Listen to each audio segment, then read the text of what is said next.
एक बार की बात है, किसी गांव में आकाश नाम का एक लकड़हारा रहता था। आकाश हमेशा दूसरों की मदद करता और शांति से अपना जीवन जीता था। एक सुबह आकाश जंगल में लकड़ियां काटने गया। आज मैं जंगल के सबसे बड़े पेड़ की लकड़ियां काट लेता हूँ, वो ऊंचे दामों पर बिकेंगी।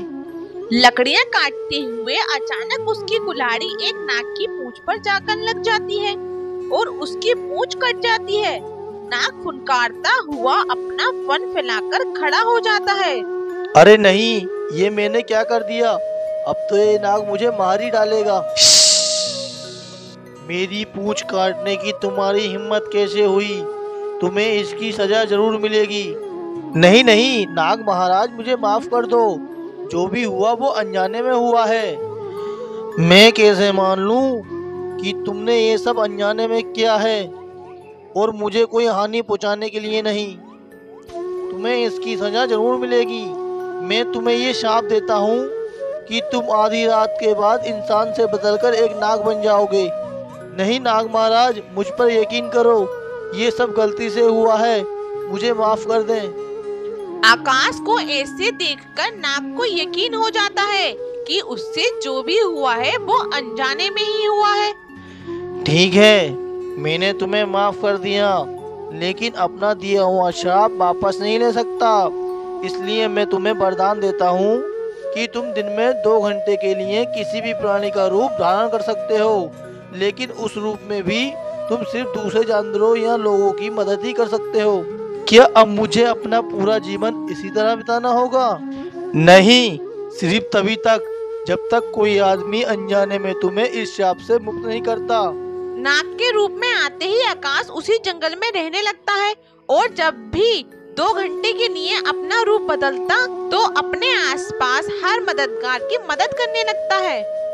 मुझे सबकी सहायता करना अच्छा लगता है, लेकिन इस तरह से किसी की सहायता करूंगा ये मैंने कभी नहीं सोचा था।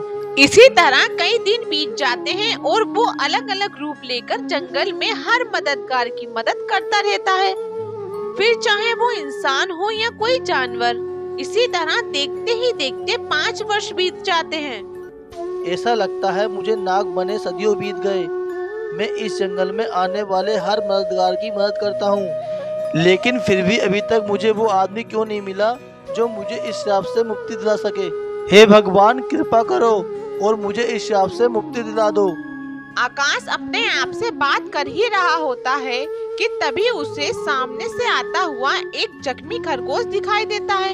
खरगोश के हाथ में चोट लगी होती है, जिसे देखकर आकाश एक मददगार बंदर का रूप ले लेता है और खरगोश की मदद करने चला जाता है। आकाश जख्मी खरगोश की मदद कर ही रहा होता है कि तभी वहाँ एक शिकारी आ जाता है। वाह, कितना हट्टा कट्टा खरगोश है। आज रात के खाने में इसे ही पका के खाऊंगा। शिकारी अपना तीर कमान निकालता है और खरगोश पर वार कर देता है, लेकिन वो तीर जाकर खरगोश की जगह बंदर को लग जाता है। बंदर को घायल देख खरगोश अपनी जान बचाकर वहाँ से भाग जाता है। अरे ये क्या, तीर तो बंदर के लग गया, ये बंदर नाग कैसे बन गया? शिकारी असमंजस में उस नाग को देखता रहता है और उसके देखते ही देखते वो घायल नाग इंसान में बदल जाता है। धन्यवाद दोस्त, तुमने मुझे इस श्राप से मुक्त करवा दिया, जिसने मुझे इतने सालों तक इस जंगल में बांध कर रखा था। मैं आपका बहुत बड़ा आभारी हूँ। अच्छा, तुम वही हो? क्या पता था कि तुम्हें मुझसे ही मिला श्राप मेरे ही हाथों टूटेगा।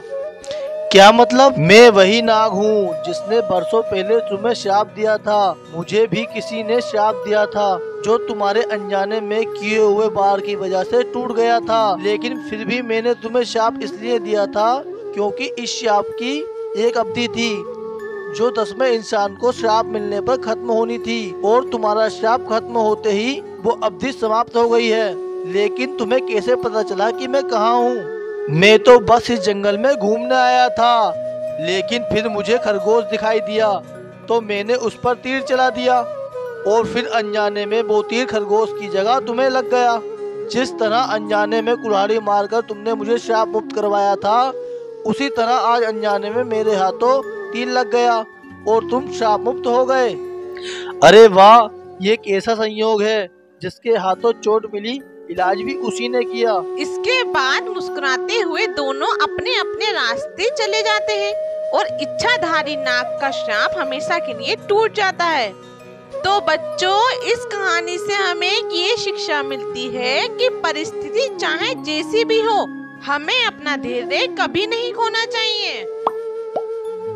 वीडियो पसंद आई हो तो वीडियो को लाइक करें और चैनल को सब्सक्राइब करें। कमेंट करके हमें जरूर बताएं कि आपको हमारी वीडियो कैसी लगी।